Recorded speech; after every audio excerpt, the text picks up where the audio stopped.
fixant le regard étonné de ma mère sur une photo ratée qui date de mon enfance. Cette photo est depuis 25 ans la photo d'une morte. Le feuillet manuscrit posé sur l'acajou verni fait à plusieurs reprises mention de ma mère. Je me demande quel peut bien être l'état d'esprit de quelqu'un dont on vient de ressusciter la mère 25 ans après son décès présumé.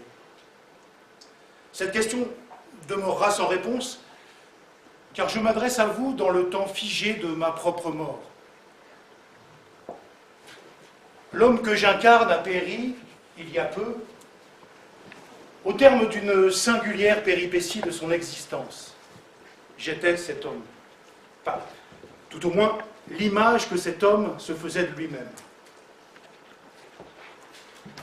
Je vous fixe à présent depuis l'instant éternisé de cet ultime ratage à la surface indécidable de l'image posée sur le bord du monde, comme ces photos dont nous meublons notre horizon par crainte du vertige. Me voici de nouveau à ma table. Je tiens désormais le feuillet manuscrit à deux mains. J'en relis chaque phrase, j'en soupèse les mots, mais la lettre refuse. Son écriture heurtée danse au fil des lignes comme dans un film muet dont je ne retiens rien. Tout en bas du verso figure la signature de ma demi-sœur, portée disparue il y a 25 ans, ainsi que ma mère. Portée disparue. Double absurde épithète, fiction par défaut, qui m'a tenu lieu de famille durant 25 ans.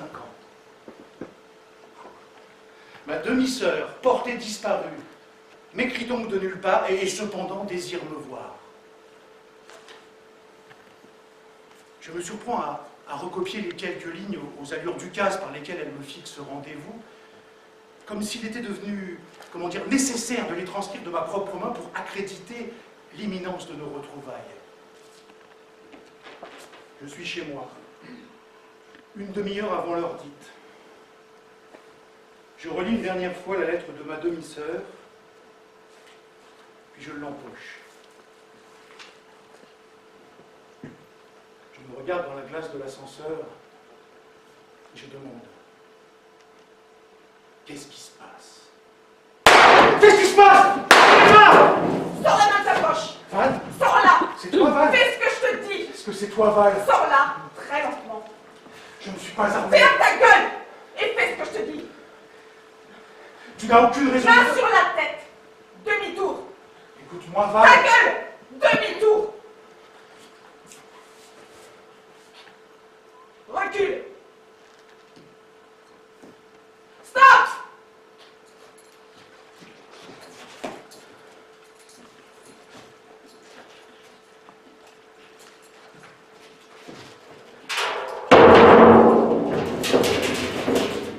Assieds-toi.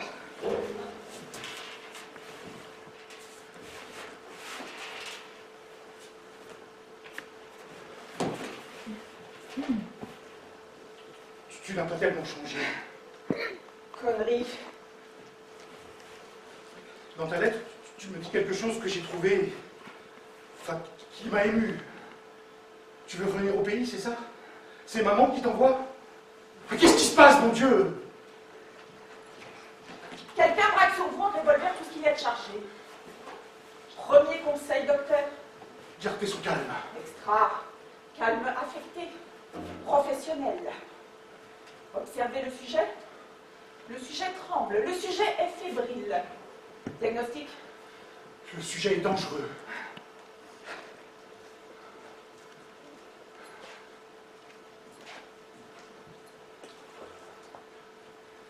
On dit que tu es le meilleur dans ta partie, Piette. Je te pose la question, es-tu vraiment le meilleur dans ta partie? Ce n'est pas à moi de le dire. Le meilleur psychiatre, disent les journaux. Alors moi, ta demi-sœur, je leur demande, arme à la main, à quoi tient la cervelle des meilleurs? Écoute-moi, Val, tu avais 8 ans quand nous nous sommes vus pour la dernière Et fois. toi, 22. Comme tu peux le constater, le sujet a le sens de l'histoire. Justement, il s'en passe des choses en 25 ans. Oh, note qu'il peut s'en passer bien davantage en une demi-seconde. Le doigt se crispe sur la détente et les meilleurs sont instantanément rayés de l'histoire, comme n'importe lequel des salopards de leur camp. Le sujet serait-il paranoïaque? Oh, d'après moi, les journaux parleront d'une désespérée.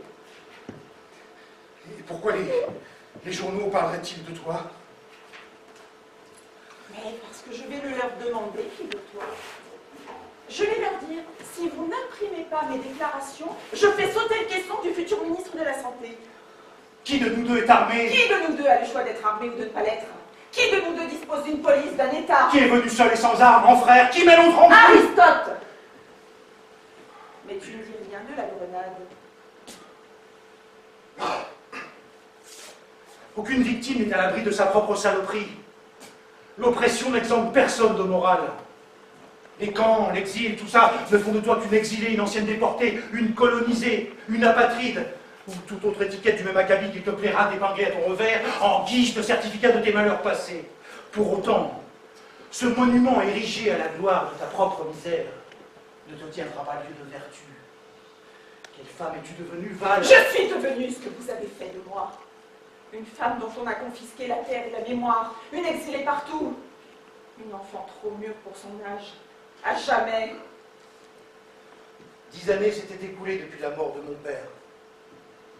J'avais lu et relu les 2 douzaines de livres qui composaient son univers de référence, transmis de génération en génération et que lui-même relisait sans cesse.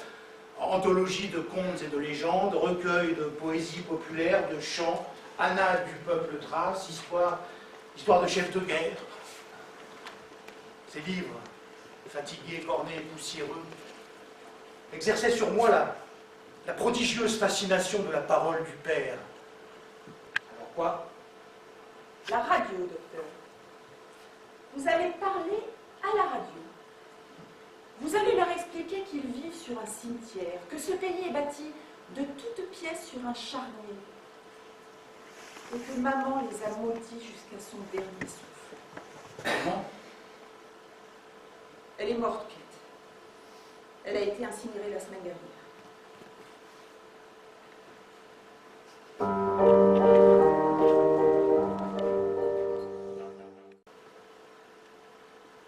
Comme chaque soir depuis des mois, après que je l'ai fait manger, assise très droite dans son lit, le dos calé par des coussins, calme et pâle, les yeux clos, ses lèvres entrouvertes étant l'air de la chambre, elle me demande de lui décrire l'état du jardin.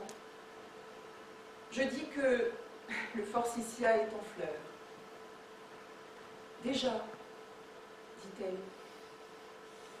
Je regarde son visage. Ses yeux, à présent grands ouverts, semblent voir à travers le mur blanc qui leur fait face.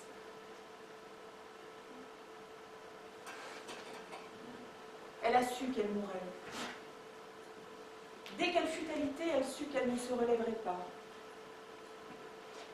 Elle s'est installée d'un côté du lit comme pour laisser place à la mort. Sans doute l'enlaçait-elle dans son sommeil. Je n'ai pas connu ma propre fin. Je suis morte dans un spasme d'espérance, comme le boxeur qui, dans l'ivresse de sa proche victoire, baisse négligemment sa garde, finit au tapis et reprend connaissance la tête emplie de cette même ivresse, sans parvenir à comprendre le sens du triomphe que l'on fait à son adversaire. Qui donc étais-je pour acculer ainsi le monde dans les cordes? Mange.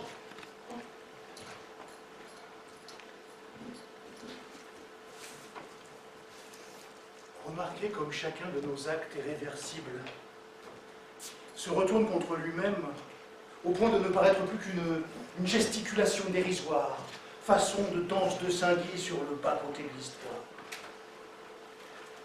À ce stade de la discussion, pour autant que la situation autorisa d'employer ce terme, je me souviens d'avoir pensé que ma demi-sœur, portée disparue depuis 25 ans, avait probablement raison, même si je répugnais à l'admettre.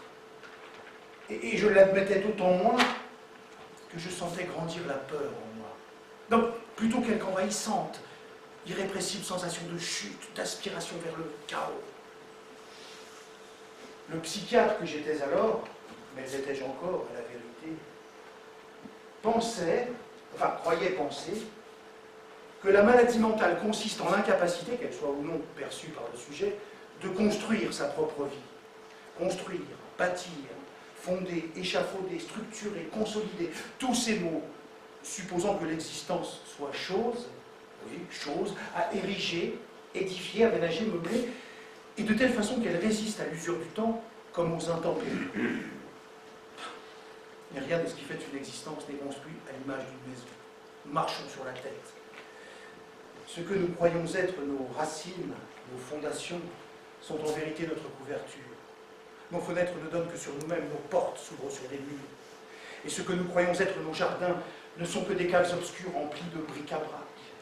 Notre demeure est inhabitable. L'ouvrage que nous avons maçonné avec tant d'application, voire tant d'amour, est devenu au fil des ans une forteresse à ce point inexpugnable et mystérieuse que nous ne nous souvenons même pas lorsqu'elle était censée y abriter.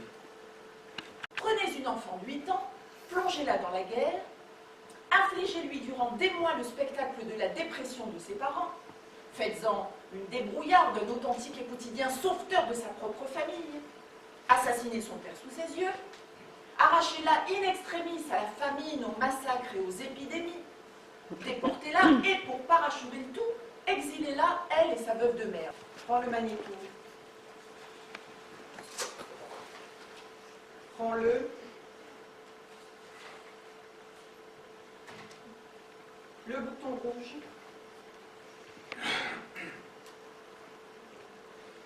Docteur Piet Ozzy, la présente déclaration n'a pas été enregistrée sous la contrainte, mais se fera connaître par la contrainte. Ceux qui me détiennent actuellement me tueront si cet enregistrement n'est pas intégralement diffusé dans les 48 heures lors des bulletins d'information du soir et de la mi-journée. Je demande au gouvernement de bien peser les conséquences de ces décisions. Tout nouveau refus de sa part entraînera mon exécution immédiate. Les conditions de détention sont bonnes. On m'assure que je serai relâché dès la deuxième diffusion de cet enregistrement. Tu as vraiment l'intention de me tuer? J'ai vraiment l'intention de faire entendre cette cassette. Tu me viseras entre les yeux, tu tireras. Je t'arroserai d'essence et j'y mettrai le feu, comme vous l'avez fait à 25 hommes du village de Nattes. Je t'écorcherai vif et je te couvrirai de brosselles, comme vous l'avez fait à Clam. Je te castrerai et je t'étoufferai avec tes propres couilles, comme vous l'avez fait à Kanitcha. Je te tailladerai les veines et je contemplerai ton agonie, comme vous l'avez fait à Tinili, à Plot et à Danaur. Je te viserai entre les yeux et je tirerai, comme vous l'avez fait dans des milliers d'endroits. Ma main ne tremblera pas plus que les vôtres. Ma vue ne se troublera pas, car ce que je verrai alors, tes yeux l'ont vu des centaines de fois, il y a 25 ans.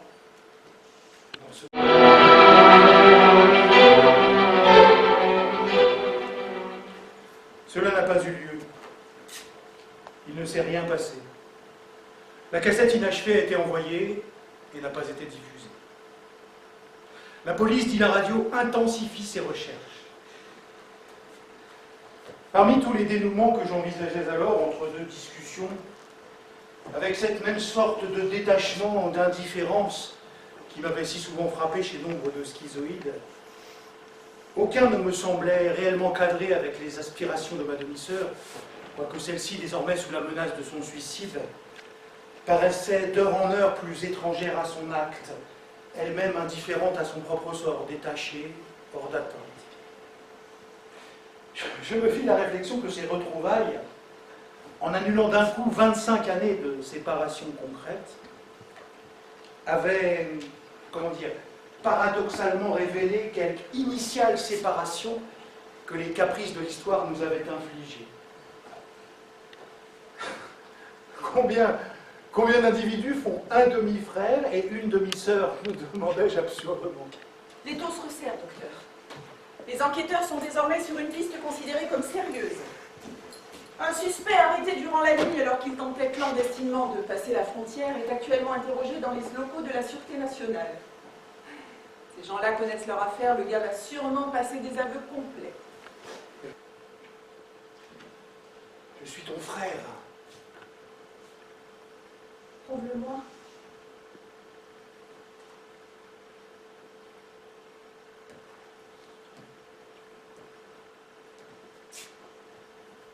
Je te demande pardon, Val. Crois-tu que maman te pardonnerait? Sachant ce que j'ai fait et ce que je n'ai pas fait, elle me pardonnerait, oui. Elle t'a pardonné, Pierre. Peu avant de mourir, elle m'a fait jurer de venir te le dire.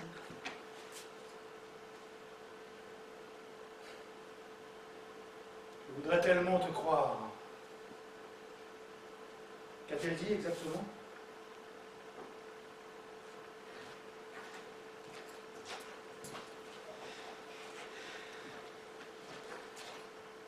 Tu iras voir Piette, tu lui remettras ça, de ma part.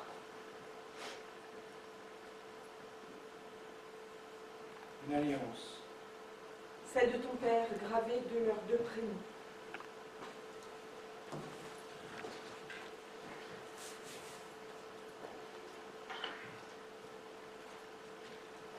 Elle n'avait rien dit de tel. J'avais retrouvé l'alliance dans le fatras de la petite boîte qu'elle avait emportée en exil, contenant quelques photos de son enfance et de ses deux époux, quelques bijoux, ainsi que notre ancien numéro de téléphone, qu'elle composait parfois lors de ses pathétiques accès de nostalgie, sans se soucier de l'heure. Notre immeuble avait été reconstruit. Lorsque quelqu'un décrochait, elle restait muette, guettant derrière la voix impatiente des échos de la rue, du quartier. Je vais voir. Attends.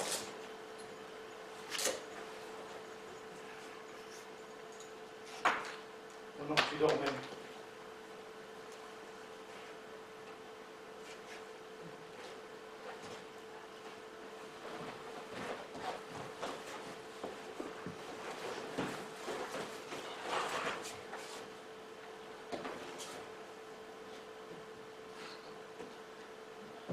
Maman. Maman. Tu ne l'aimais pas, n'est-ce pas? Tu ne l'as jamais aimé. Trop vieux, trop étriqué, trop imbu de sa petite personne. Dépourvu de tendresse. Uniquement soucieux du scrupuleux respect de ses horaires de bureau et de la propreté de ses cols de chemise. Je te voyais chaque matin le regardant cirer méticuleusement ses chaussures. Je voyais spécialement ce petit pli qui se formait à gauche de ta bouche et le mépris qu'on y lisait alors. Mais lui ne voyait rien. Aussi as-tu appris la nouvelle de sa mort dans cet accident ferroviaire avec une sorte de soulagement.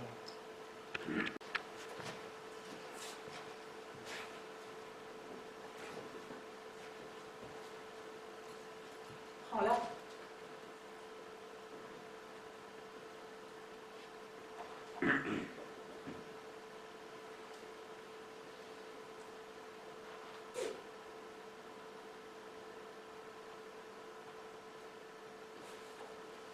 Impossible. Tu pleures? Tu reprends? Je ne t'avais jamais vu pleurer. Les grands frères ne pleurent pas. Je ne retournerai pas chez moi. Je veux dire, là-bas. Ah bon, et où iras-tu? Je ne sais pas. Nous pourrions... Nous? Pourquoi pas? Et nous pourrions quoi? Repartir à zéro? Pourquoi pas, mais où? Ailleurs.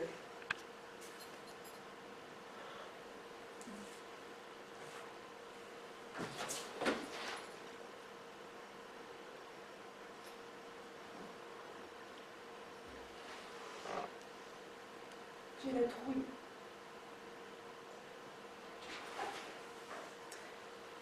Elle est ici, Piette. Elle nous regarde. Oui. On se rendra, Piette.